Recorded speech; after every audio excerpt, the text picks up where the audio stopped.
Welcome to Manipuri Horror Tube.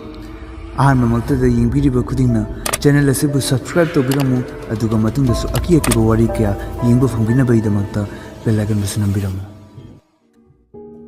Ngasigi wari asi 2019 da thokiba The Prodigy hariba movie asigi maramdani. Wari asi yamna horror amadi thriller roiba makhalgi wari ni. Movie asigi ratings di IMDb da 5.9 out of 10 aduga Rotten Tomatoes da 43% fresh hoyi.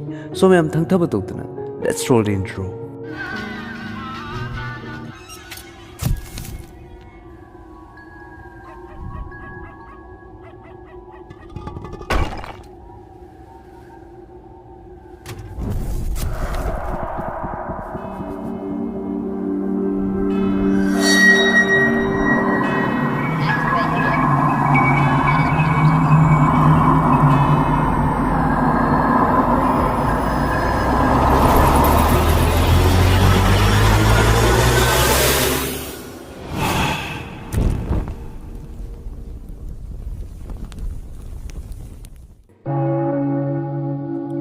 Movie asigi ahobada Margaret Kaubi nupi ama yum amadagi hurana chilai haina utli. Maramdi yum duda mabu phaduna thamlambani. Margaret nupi amagi kargi mamangda chensinki. Aduga mateng pangbiyuna haiki. Margaret ta nupi duna yenglakpada Margaret khanglawloraki. Aduga hairaki. He took my hand. Masida nipa ama mention tawribasi kanano karino haiba khanglakani. Sigi tungda John amadi Sarah Kaubi couple ama lerami. Makoigi nongna pulakadaba machagi damata makoi loina excited oirami. Makoigi machadu tha sudana khara mangjongna na pulakadaba oibana hospital da laklami. Sin amaga mu utlaki madudi Edward Kauba aronba killer amana Ohio gi yum amada Margaret pu lanphagi mongda phaduna thambiki. Mamangda Margaret na magi khut kakpikhre na haibado atei kanana suna lamde Edward na kakhibo oirami. Mana makhada kumtharakpa kanda Margaret yotling manungda leramdaba ubada kanna lawrakhi. Mahak mapanda mafi amata yaudana tholoki. Aduga police mayamasu ngaiduna lerami. Magi maningda kainoma lotsinbagum uhalamde. Police na khutlaiga yarongmadra khanduna khudakta nongmai kapki. Sida magi khutta pairibadu Margaret ki khut atatpaduni haiba uba fangi. Tanjadu da hospital da Sarah ge angang nipa macha ama fangsaki. Angang dugi mabuktasu Edward ki hakchang da palakpa nongmai guligu chamanana dakpam taraki. Angang dugi ming Miles haina thonbiki. Sum tawduna Miles su chawraki. Sarah John gana angang duna chawrukpada angang pomong kaya ama thingnaba hawraki. Hairabada Miles angang oibagi kappadagi hindoktuna karigumba anaek yawru phawbada amata kaplamde. Miles yam hen inglam chahi pharakpada mamabu ima haina kauba hawraki. Adudagi angakpa amana kharbi mina chingba hatokpa mongmongi londa wangangba aduga magi mit anidusu machu manaramde. Hojik Miles chahi nipan hairakle. Noma John amadi Sarah Miles pu yumda babysitter amaga thambiram le hairaga kaidano machatki. Asida Miles na mahapu ke kulutpi sanana bahairaki. Babysitter aduna count tawba hogalakpada Miles mabu ya mong chaduba miteng amada yengduna leikhi. Aduga amuka count tawki. Miles basement ta kumthaduna maduda leiba bulb adu lothoki. Maramdi mafam duda karim udana bahaiduna. Amasung mak mafam amada chatlaga lumki. Adubu yam ngakningai oiribadi Miles na kap amabu thugairaga kumtharakpagi siri duda thalummi. Babysitter duna kumtharakpada thamliba cup aduna makhongduda jatki. Madugi maramda Miles ta hangluba kanda ma karim khangde just game sanabagi matang nisingni hairaki. Miles kapkhalaki ma karim bab taadre haiduna. Nomu numidang Miles tumningaida Sarah changlaki. Aduga maonda yenglaga machin thiba wa khara nganglaki. Aduga atopa lon amada wa kharaga hairaki. Matang da Miles phuk hogulaki. Adugo mama da wonsilaga kadi tawrino hanglaki. Mama na mang phataba mamang lure hairaki. Maduda Miles na natte afaba mang ni haina hairaki. Sigi tungda normal school da Miles project work ama tawbagi dama nupi amaga partnership oiki. Adubu nupi dudi mamang dagi atopa nipa amana haijilamduna project to tawba hogalamle. Mana du ubada chawninlaktuna range ama puraga laki. Aduga nipa machadugi makokta thongki. Thodoksidagi mamana mabu psychiatrist amagi manakta purakhi. Doctor aduna angangdo uraga yam normal manki. Aduga Sarah da angangi mamangda khatna chenna tawganu hairami. Sigi maramna yumda John amadi Sarah gi marakta khatna bawgulaki. Adubu John di yam afaba mapa amani. Adubu mana pikringaida mapana yam phubiki. Nomu numidang amada Miles ki room da Miles na Hungarian loan ngangba matamda ꯃꯃꯥꯅ tap ꯔꯦꯀꯣꯔꯗꯔꯗ record ꯇꯧꯈꯤ ꯗꯣꯛꯇꯔꯗ ꯇꯦꯞꯇꯨ ꯇꯥꯍꯜꯂꯒ help ꯈꯔ ꯑꯣꯏꯅꯅꯕ ꯍꯥꯏꯗꯨꯅ ꯃꯊꯪꯒꯤ ꯅꯨꯃꯤꯠꯇ ꯃꯥꯅ ꯇꯦꯞꯇꯨꯕꯨ ꯇꯥꯍꯟꯈꯤ ꯇꯦꯞꯇꯨ ꯇꯥꯕꯗ ꯌꯥꯝ ꯍꯩꯅꯗꯕ ꯃꯑꯣꯡ ꯑꯃ ꯐꯥꯎꯈꯤ ꯑꯗꯨꯗꯒꯤ ꯑꯔꯊꯔ ꯀꯧꯕ ꯃꯤꯑꯣꯏ ꯑꯃ ꯗꯣꯛꯇꯔ ꯑꯗꯨꯅ ꯀꯧꯔꯛꯈꯤ ꯑꯔꯊꯔꯒ ꯋꯥꯔꯤ ꯁꯥꯟꯅꯕꯗ ꯁꯦꯔꯥꯁꯨ ꯄꯨꯟꯅ ꯌꯥꯎꯔꯝꯃꯤ ꯑꯔꯊꯔꯅ ꯑꯗꯨꯗ ꯍꯥꯏꯔꯛꯈꯤ ꯍꯧꯖꯤꯛꯀꯤ ꯃꯇꯝꯗ ꯁꯤꯒꯤ ꯂꯣꯟꯁꯦ ꯃꯤ ꯈꯔ ꯈꯛꯇꯅ ꯉꯥꯡꯏ ꯍꯥꯏꯕꯗꯤ ꯌꯥꯝꯅ ꯂꯨꯕ ꯃꯈꯜꯒꯤ ꯂꯣꯟꯅꯤ ꯃꯗꯨꯗ ꯁꯦꯔꯥꯅ ꯀꯩꯁꯨ ꯊꯣꯏꯗꯣꯛꯄ ꯋꯥ ꯅꯠꯇꯦꯗ ꯍꯥꯏꯔꯛꯈꯤ ꯃꯗꯨꯗ ꯑꯔꯊꯔꯅ ꯃꯁꯤꯒꯤ ꯃꯤꯅꯤꯡꯗꯤ ꯍꯥꯠꯄ ꯍꯥꯏꯅꯤ ꯍꯥꯏꯕꯗꯤ ꯀꯅꯥꯒꯨꯝꯕ ꯅꯨꯄꯤ ꯑꯃꯅ ꯆꯤꯟ ꯊꯤꯔꯨꯕꯒꯤ ꯃꯔꯝꯅ ꯍꯥꯏꯔꯛꯄ ꯑꯣꯏꯔꯤꯅꯤ ꯍꯥꯏꯔꯛꯈꯤ ꯋꯥꯁꯤ ꯇꯥꯕꯗ ꯁꯦꯔꯥ ꯚꯥꯞ ꯇꯥꯕ ꯉꯝꯂꯝꯗꯦ ꯑꯔꯊꯔ ꯁꯤꯒꯤ ꯃꯇꯨꯡꯗ ꯋꯥ ꯑꯃ ꯍꯥꯏꯔꯛꯈꯤ ꯃꯗꯨꯗꯤ ꯔꯤꯏꯟꯀꯥꯔꯅꯦꯁꯟ ꯍꯣꯏ ꯔꯤꯏꯟꯀꯥꯔꯅꯦꯁꯟ ꯍꯥꯏꯕꯗꯤ ꯀꯅꯥꯒꯨꯝꯕ ꯃꯤꯑꯣꯏꯕ ꯑꯃꯅ ꯃꯃꯥꯡꯒꯤ ꯃꯄꯣꯛꯇ ꯇꯧꯈꯤꯕ ꯊꯕꯛꯇ ꯂꯣꯏꯐꯥꯠꯇꯅ ꯁꯤꯗꯣꯛꯈꯤꯕ ꯅꯠꯇ꯭ꯔꯒ ꯂꯣꯏꯁꯤꯟꯕ ꯉꯝꯗꯅ ꯂꯩꯍꯧꯕ ꯃꯊꯪꯒꯤ ꯃꯄꯣꯛꯇ ꯑꯃꯨꯛ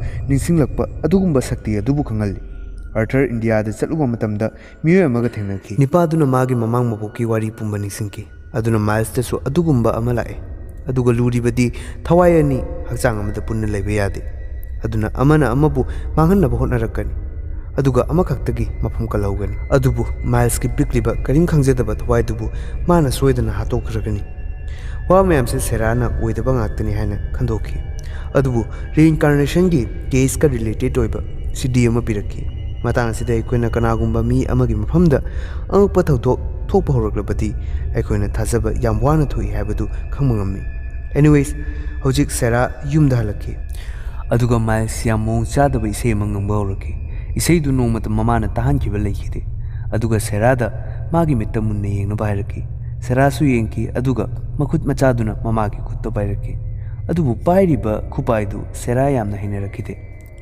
ꯁꯦꯔꯥ ꯃꯥꯏꯜꯁꯅ ꯇꯧꯔꯤꯕ ꯃꯇꯧꯗꯨ ꯃꯨꯟꯅ ꯌꯦꯡꯂꯝꯃꯤ ꯑꯗꯨꯒ ꯁꯤꯗꯤꯗꯨꯁꯨ ꯊꯥꯗꯨꯅ ꯌꯦꯡꯈꯤ ꯑꯗꯨꯕꯨ ꯖꯣꯟꯗꯤ ꯁꯤ ꯄꯨꯝꯕ ꯑꯃꯠꯇ ꯊꯥꯖꯔꯝꯗꯦ ꯑꯗꯨꯒ ꯁꯦꯔꯥ ꯑꯉꯥꯡꯗꯨꯗ ꯑꯇꯣꯞꯄ ꯃꯤ ꯑꯃ ꯃꯥꯜꯂꯛꯄꯒꯨꯝ ꯇꯧꯈꯤ ꯑꯗꯨꯕꯨ ꯅꯛꯁꯤꯜꯂꯛꯂꯒ ꯌꯦꯡꯕ ꯀꯥꯟꯗ ꯀꯩꯁꯨ ꯇꯧꯔꯝꯗꯦ ꯃꯗꯨꯒꯤ ꯅꯨꯃꯤꯗꯥꯡꯗ ꯃꯥꯏꯜꯁ ꯑꯆꯧꯕ ꯀꯥꯇꯤ ꯑꯃ ꯄꯥꯏꯔꯒ ꯀꯟꯅ ꯐꯦꯡꯂꯝꯃꯤ ꯁꯤꯒꯤ ꯃꯔꯝꯗꯤ ꯀꯩꯅꯣꯝꯃ ꯐꯠꯇꯕ ꯑꯃꯗꯤ ꯊꯣꯛꯀꯗꯧꯔꯦ ꯍꯥꯏꯕꯗꯨꯅꯤ ꯃꯊꯪꯒꯤ ꯅꯨꯃꯤꯠꯇ ꯃꯈꯣꯏꯒꯤ ꯍꯨꯏ ꯑꯃ ꯃꯥꯡꯈꯤ ꯃꯗꯨꯗ ꯖꯣꯟ ꯑꯃꯗꯤ ꯃꯥꯏꯜꯁ ꯊꯤꯕ ꯆꯠꯂꯝꯃꯤ ꯒꯥꯔꯤꯗ ꯃꯥꯏꯜꯁꯅ ꯃꯄꯥꯗ ꯅꯣꯡꯃ ꯅꯠꯇ꯭ꯔꯒ ꯅꯣꯡꯃꯗꯤ ꯂꯣꯏ ꯁꯤꯒꯗꯣꯏꯅꯤ ꯅꯪꯁꯨ ꯁꯤꯒꯅꯤ ꯍꯥꯏꯔꯛꯈꯤ ꯇꯨ ꯇꯥꯕꯗ ꯖꯣꯟ ꯃꯆꯥꯅꯤꯄꯥꯕꯨ ꯃꯨꯟꯅ ꯌꯦꯡꯂꯛꯈꯤ ꯑꯗꯨꯒ ꯑꯃꯨꯛ ꯅꯪꯁꯨ ꯑꯩꯉꯣꯟꯗ ꯐꯨ ꯅꯪꯒꯤ ꯅꯄꯥꯅ ꯅꯪꯕꯨ ꯐꯨꯕꯒꯨꯝ ꯍꯥꯏꯅ ꯍꯥꯏꯔꯛꯈꯤ ꯁꯤ ꯇꯥꯕꯗ ꯖꯣꯟ ꯃꯥꯒꯤ ꯁꯦꯔꯥꯒ ꯈꯠꯅꯈꯤ ꯅꯪꯅ ꯑꯉꯥꯡꯁꯤꯗ ꯐꯠꯇꯕ ꯋꯥꯍꯩ ꯋꯥꯇꯥ ꯇꯝꯕꯤꯗꯨꯅ ꯑꯩꯉꯣꯟꯗ ꯉꯁꯤꯗꯤ ꯀꯩ ꯀꯩꯅꯣ ꯍꯥꯏꯔꯔꯦ ꯍꯥꯏꯗꯨꯅ ꯑꯗꯨꯕꯨ ꯖꯣꯟꯒꯤ ꯔꯨꯝꯗ ꯊꯝꯕ ꯐꯣꯇꯣ ꯑꯃꯗ ꯀꯦꯃꯦꯔꯥ ꯑꯃ ꯃꯥꯏꯜꯁꯅ ꯅꯞꯁꯤꯜꯂꯝꯕ ꯎꯈꯤ ꯍꯥꯏꯕꯗꯤ ꯃꯈꯣꯏ ꯑꯅꯤꯗ ꯌꯦꯡꯁꯤꯟꯗꯨꯅ ꯂꯩꯔꯝꯃꯤ ꯖꯣꯟ ꯁꯥꯎꯔꯗꯨꯅ ꯌꯨꯝ ꯊꯥꯗꯣꯛꯂꯒ ꯀꯥꯏꯗꯅꯣꯃ ꯂꯥꯞꯅ ꯆꯠꯈꯤ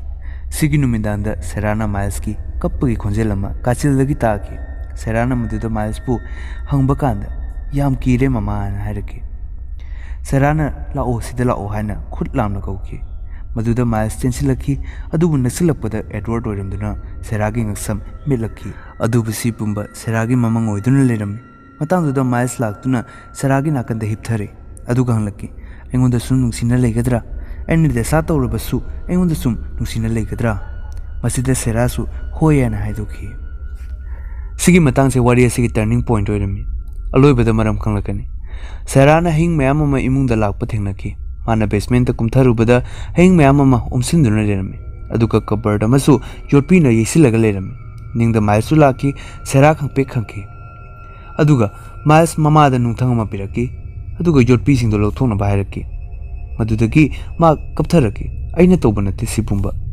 ꯑꯩꯅ ꯍꯦꯛ ꯇꯨꯝꯊꯈꯤꯕꯒ ꯀꯅꯥꯅꯣꯝꯃ ꯑꯩꯒꯤ ꯍꯛꯆꯥꯡꯗ ꯆꯪꯂꯛꯇꯨꯅ ꯁꯤ ꯄꯨꯝꯕ ꯇꯧꯏ ꯁꯦꯔꯥꯅ ꯀꯕꯔꯗꯨ ꯍꯥꯡꯂꯨꯕꯗ ꯃꯈꯣꯏꯒꯤ ꯅꯨꯡꯁꯤꯖꯅ ꯂꯣꯏꯖꯕ ꯍꯨꯏꯗꯣ ꯑꯣꯏꯗꯨꯅ ꯂꯩꯔꯝꯃꯤ ꯍꯨꯏꯗꯣ ꯇꯪꯈꯥꯏ ꯇꯥꯅ ꯀꯛꯊꯠꯇꯨꯅ ꯂꯩꯔꯝꯃꯤ ꯀꯨꯏꯗꯤ ꯀꯨꯏꯔꯕ ꯃꯥꯜꯂꯤ ꯍꯌꯤꯡꯅ ꯑꯣꯝꯗꯨꯅ ꯂꯩꯔꯝꯃꯤ ꯑꯗꯨꯗꯩ ꯖꯣꯟꯅ ꯁꯤ ꯈꯪꯂꯛꯄꯗꯒꯤ ꯃꯥꯏꯜꯁꯄꯨ ꯂꯥꯌꯦꯡꯗꯕ ꯌꯥꯗ꯭ꯔꯦ ꯍꯥꯏꯅ ꯂꯦꯞꯈꯤ ꯃꯃꯥ ꯁꯦꯔꯥꯅ ꯃꯥꯏꯜꯁꯄꯨ ꯑꯔꯊꯔꯒꯤ ꯅꯥꯛꯇ ꯄꯨꯕꯤꯈꯤ ꯑꯔꯊꯔ ꯃꯥꯏꯜꯁꯀ ꯄ꯭ꯔꯥꯏꯚꯦꯠꯂꯤ ꯋꯥꯔꯤ ꯁꯥꯟꯅꯈꯤ ꯑꯔꯊꯔꯅ ꯃꯥꯕꯨ ꯍꯤꯞꯅꯣꯇꯥꯏꯖ ꯇꯧꯈꯤ ꯑꯗꯨꯒ ꯀꯅꯥꯅꯣ ꯔꯤꯏꯟꯀꯥꯔꯅꯦꯁꯟ ꯇꯧꯔꯤꯕꯁꯦ ꯍꯥꯏꯗꯨꯅ ꯌꯦꯡꯕ ꯄꯥꯝꯈꯤ ꯑꯗꯨꯕꯨ ꯃꯥꯏꯜꯁꯇꯤ ꯇꯁꯦꯡꯅ ꯑꯀꯤꯕ ꯃꯑꯣꯡꯗ ꯑꯔꯊꯔꯗ ꯀꯤꯍꯜꯂꯛꯈꯤ ꯃꯗꯨꯗꯤ ꯑꯩꯕꯨ ꯅꯪꯅ ꯃꯣꯂꯤꯁ ꯇꯧꯏ ꯍꯥꯏꯗꯨꯅ ꯃꯄꯥꯟꯗ ꯃꯌꯥꯝꯗ ꯍꯥꯏꯖꯤꯟꯒꯅꯤ ꯑꯩꯅ ꯍꯥꯏꯔꯕꯗꯤ ꯄꯨꯂꯤꯁꯅꯐꯥꯎ ꯊꯥꯖꯒꯅꯤ ꯀꯁ ꯑꯩꯗꯤ ꯑꯉꯥꯡ ꯑꯣꯏꯔꯤꯕꯅꯤꯅ ꯅꯪꯅ ꯅꯁꯥ ꯀꯟꯖꯒꯦ ꯍꯥꯏꯔꯕꯗꯤ ꯃꯐꯝꯁꯤꯗ ꯅꯪ ꯑꯃꯨꯛ ꯍꯟꯅ ꯂꯥꯛꯀꯅꯨ ꯅꯪ ꯑꯩꯈꯣꯏ ꯏꯃꯥꯗ ꯔꯤꯏꯟꯀꯥꯔꯅꯦꯁꯟꯒꯤ ꯋꯥꯁꯦ ꯋꯥꯈꯜ ꯂꯥꯟꯅ ꯄꯨꯔꯨꯕꯗꯒꯤ ꯍꯥꯏꯈꯤꯕꯅꯤ ꯍꯥꯏꯕ ꯇꯥꯕ ꯅꯠꯇ꯭ꯔꯕꯗꯤ ꯃꯑꯣꯡ ꯆꯥꯔꯣꯏ ꯍꯥꯏꯔꯛꯈꯤ ꯑꯗꯨꯒ ꯇꯦꯕꯜꯗꯨꯗ ꯀꯩ ꯀꯩꯅꯣ ꯄꯪꯈꯣꯠꯇ ꯈꯣꯠꯈꯤ ꯑꯔꯊꯔꯅ ꯁꯦꯔꯥꯗ ꯑꯩ ꯍꯜꯂꯒꯦ ꯍꯥꯏꯅ ꯍꯥꯏꯔꯝꯂꯒ ꯆꯠꯈꯤ